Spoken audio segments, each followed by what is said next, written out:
Good evening and welcome to Straight Talk. This is Eugene Chan. Tonight's show is a special tribute to someone who has been part of Hong Kong's vibrant musical industry for the past 70 years. He is our very own legend of radio broadcasting, Mr. Ray Cordero, who is commonly known to us as Uncle Ray. As you can see, we are not in our usual studio setting because we are in Uncle Ray's home. Let's go and meet him. Hello, Uncle Ray. Hey, welcome. Thank you. Uncle Ray, Yes. Tonight's show is a tribute to you for your lifelong contribution to the music scene in Hong Kong. You have devoted your career to bringing happiness to many listeners of all ages who have come from all walks of life. Many I have talked to have told me that they have grown up with your show, which has been going on every week, especially The Way with Ray, nightly from 10 p.m. to 1 p.m. at RTHK since 1970. Thank you for having us at your home, and thank you again. Most welcome, Eugene. Most welcome. I'm happy that you're in my home because you're surrounded with the things that I love most in my life. Beautiful music and beautiful songs from all my favorite singers and musicians. Yes, Uncle Ray, we were talking about how much people have listened to your music and been influenced by you over the last 60, 70 years. What is your feeling on that? You have no idea how happy I can be. There will be so many people I know that are out there listening, and it's my job to transfer the kind of music that I like to their ears. And if they accept it, then I'm very happy. Yeah. You know, a lot of people will listen to the stories behind and they'll be inspired by the lyrics, don't they? Well, that's part of the disc jockey's work, to discover more about the artists. Yes. And why they have chosen a song to record. And then my part is to transfer what they think to on the air, so it'll get to the ears of the listeners. Mm-hmm. Uncle Ray, I think I have been surrounded by a lot of records, and I read in your book it has like over 20,000 vinyl records. Absolutely. Yeah. Do you have any favorite albums that you play a lot of times? That is a question I've been asked many times, and I'm afraid I don't have the answer because there's so many vinyl records. One that you might play most? Yeah, most. Well, if you say I like big band music, well, I like Glenn Miller, Artie Shaw, Benny Goodman, and I'm more lately Count Basie. Right. So all my life has just been filled with beautiful music. So if I'm going to ask you, who's your favorite musician? Would you be able to give us some sort of names? Can I? More than one name? Can I put it this way? I started liking Glenn Miller. Right. And then I moved on to Benny Goodman. Mm-hmm. And from Benny Goodman to Artie Shaw for very, very, very special reasons, mm-hmm. because they each have their favorite style, mm-hmm. and their style will have to please my style so that I can listen to them as much as I like at home. Mm-hmm. I'm sure there will be some music that is not your favorite that you may not like as much.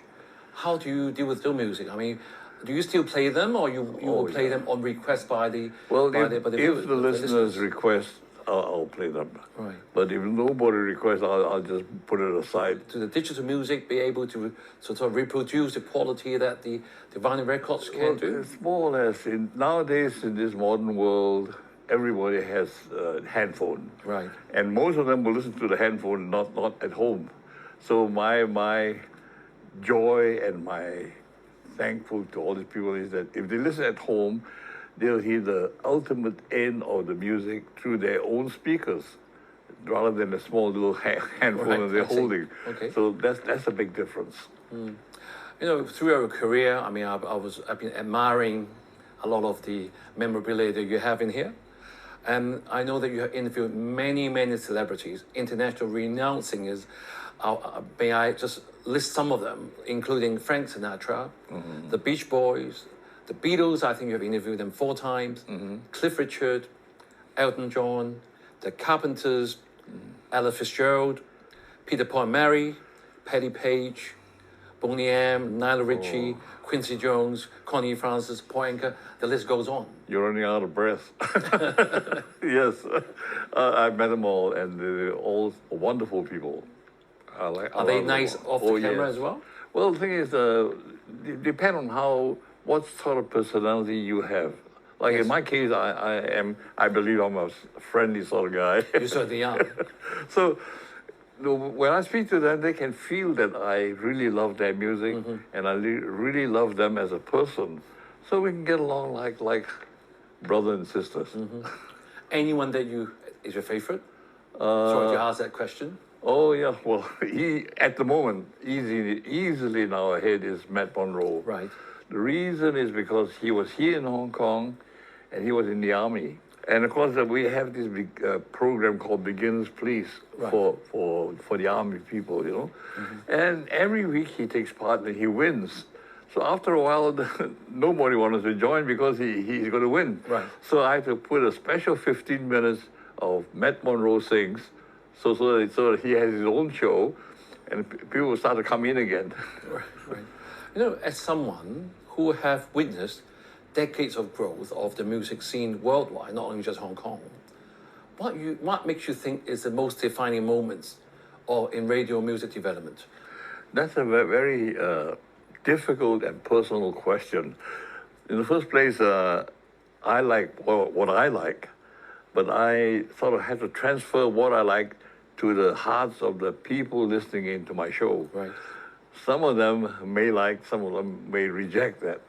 So hopefully I please most of them and get along quite well. Otherwise I won't be around for 70 years. But how about, say, for Hong Kong?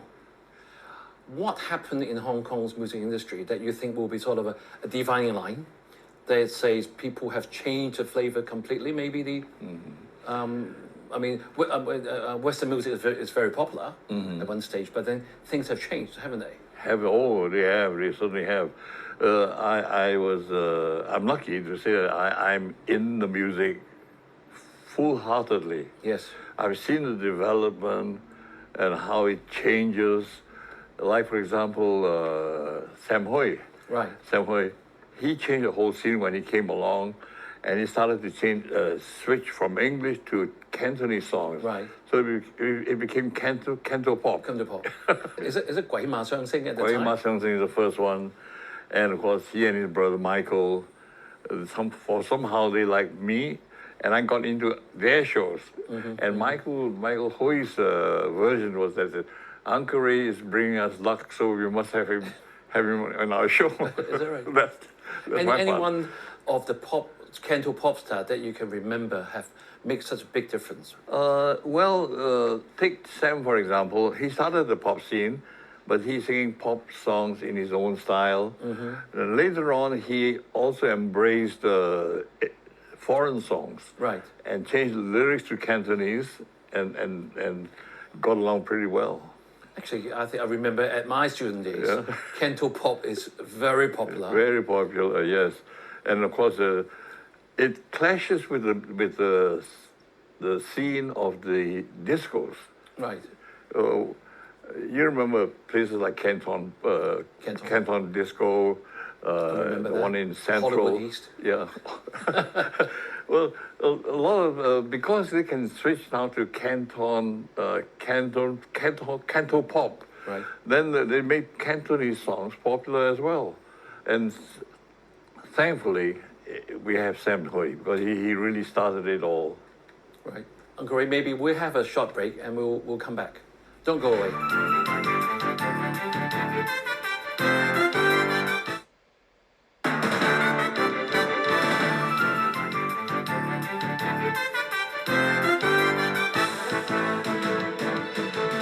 Welcome back.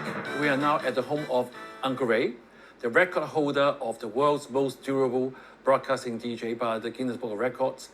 And he has just retired last month at the age of 96. Well done. There's more time to go. I'm going to make 100. I'm sure you make 130. Uncle Ray, in the first part, we talk about a lot of memories, and I'm sure many of our viewers, actually, one of my patient has asked me to interview you because he thinks you are a legend in her eyes. So I've done it for you. So I'm sure one of a group that is most popular to people of Hong Kong and the world are the Beatles, right? Right, And you right. have interviewed them 4 times. Yeah. And thank you very much for showing me a very special Tape. Maybe I'll leave you to talk to the viewers what this is all about. This is actual tape that's actually recording of the Beatles, right? That was another one of my lucky things that happened to me in my lifetime, that tape. Because I walked into the EMI office in London with just a piece of paper and a pen to do my interview. So I said, Stan Stern was the man I spoke to. He was the manager of EMI from EMIs. Right. He was sitting there all by himself, kind of lonely. So I walked in and he said, "What can I do for you, son?" I said, "Oh, I'd like to do some interviews." "Like who?" He said, "Well, I, of course, like the Beatles." He picked up the phone and he called the Beatles manager. Beatles manager came on the phone and he said, "There's a young man here from Hong Kong who would like to interview the Beatles." And this fellow said, "Oh, perfect timing. Tomorrow at 2 p.m., Beatles will hold a press conference.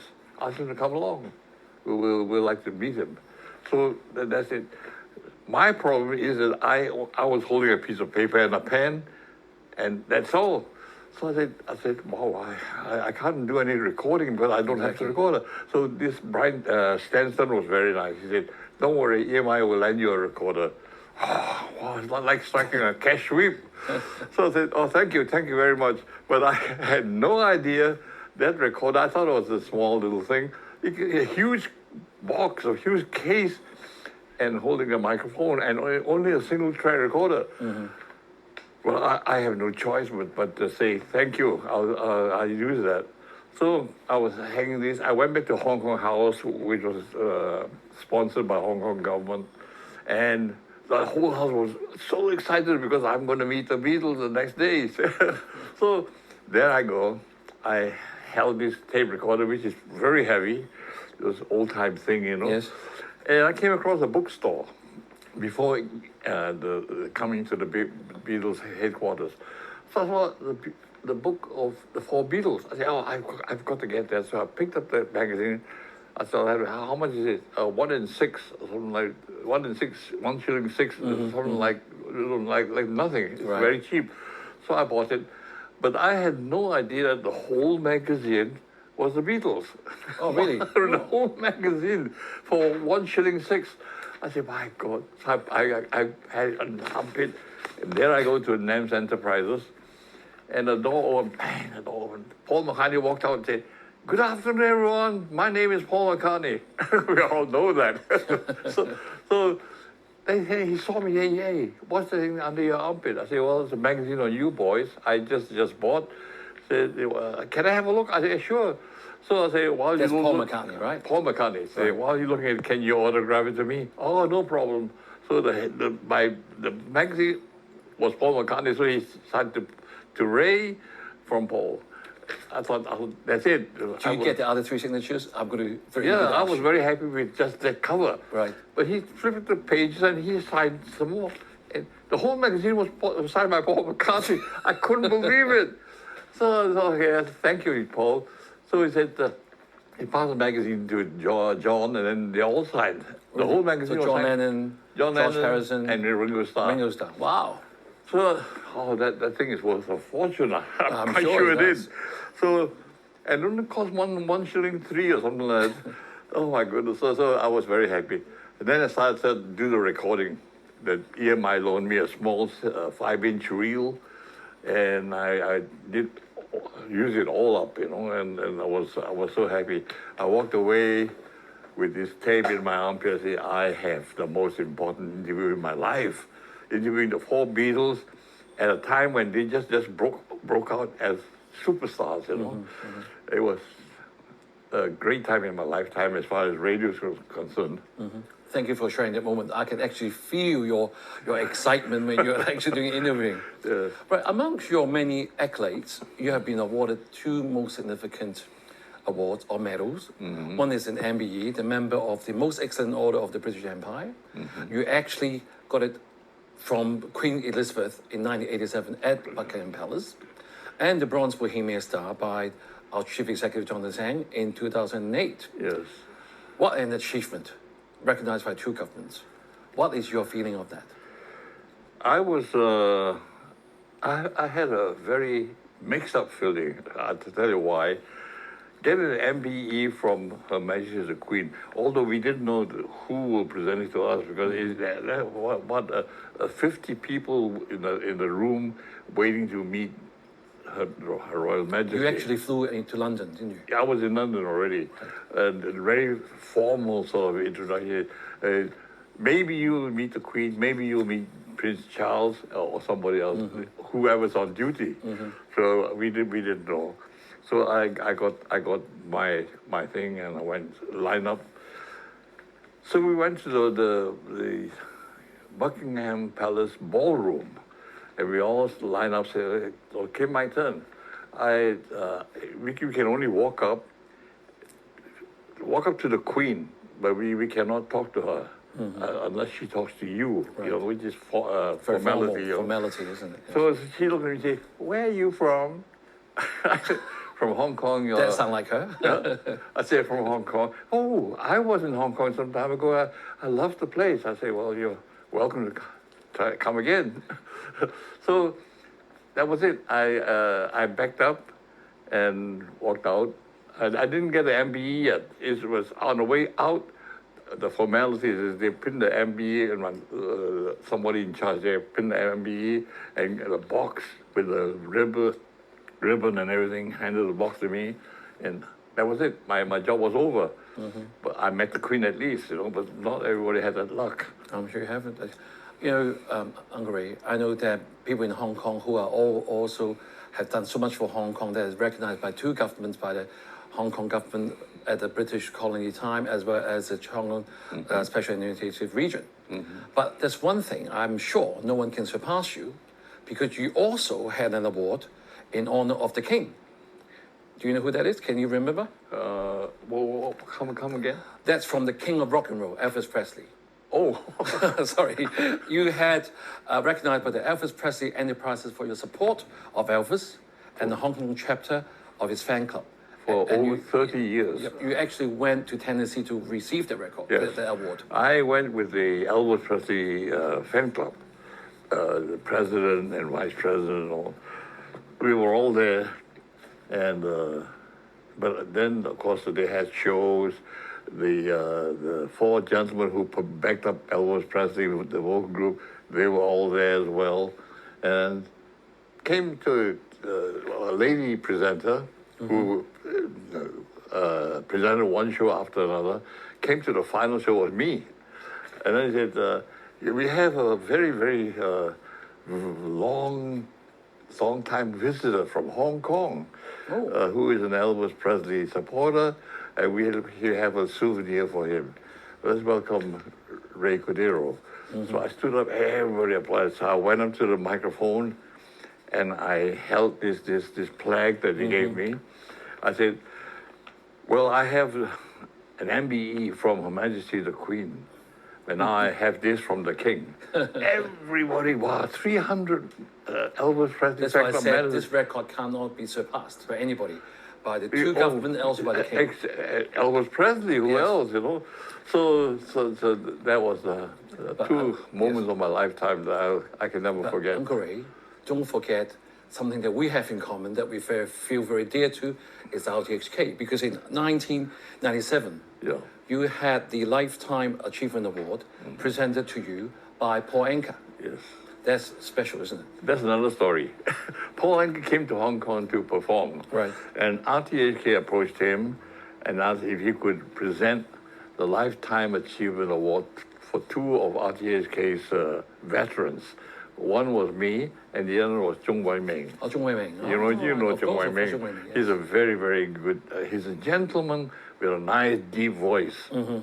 So we were there, but we didn't know what happened. What Paul did in the middle of that same night, he took the song that he composed, My Way, and changed all the lyrics of that song and fitted in, like you can say, a personal message Right. from him to Chung Wai Ming and to Ray Cordero Okay, for, that's very sweet. getting this award, Lifetime Achievement Award.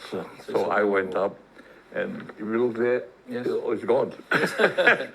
We'll show that to the viewers. That's right. Great. We are now coming at the last part of the show, so we're going to ask you for a question. You're going to sort of answer me with short answers. You know, you have been a legacy to many local stars. I know Francis Yip, Albert Lau, Sam Hui, you mentioned earlier, Sandra Lam, Ronald Chang, the later time, Alan Tam, the winners, Jackie Chung, Teresa Carpia, Roman Tam, Joe Jr., Teresa Tang. Out of all of them, who is the most hardworking person, do you think, in your view? Interview, it's just got to be Matt Monroe. Right. Because I was with him from the very, you can say, day one. But how about local stars? Local stars was like I couldn't resist but mention Sam Hui. Sam Hui is Because he really started to introduce Canto Pop, and he had Canto Pop, he had Cantonese music added onto the music he composed, and he was a monster hit in Hong Kong. Right. That's the start. Ray, you know, for other people who retire at the age of 96, I'm going to say to you, we wish you a happy retirement. But with a person like yourself, Uncle Ray, who's still full of energy, I know you got some plans for our music industry. I think you wanted to hold a concert coming up to help our industry. Yeah, well, this is a very meaningful concert, and I must say it's the most dearest to my heart, because it came, I was working with Andrew Tuason, right, who is a local arranger for Cheong Ho Yao, you know, and possibly the manager of Cheong Ho Yao, and he is the son of the Bading. He's the band leader for Hilton Ballroom, the Hilton on the. I went there. Anyway, at the top floor, and. So when would that be, Uncle Ray? Well, coming up very soon. Hopefully before I make 100, because we look forward to having that. Yeah, so it's going to be a fabulous concert, because all the most important singers in Hong Kong and around Hong Kong, like from Australia, Francis Yip is from Australia, and Chopsticks and all that, they will all be there. It has been a wonderful experience for the viewers and myself, being able to come to your home and experiencing the record or memorabilia that you have. But we are running out of time, so we have to call it a day. So thank you for joining us. We'll see you next week. Good night.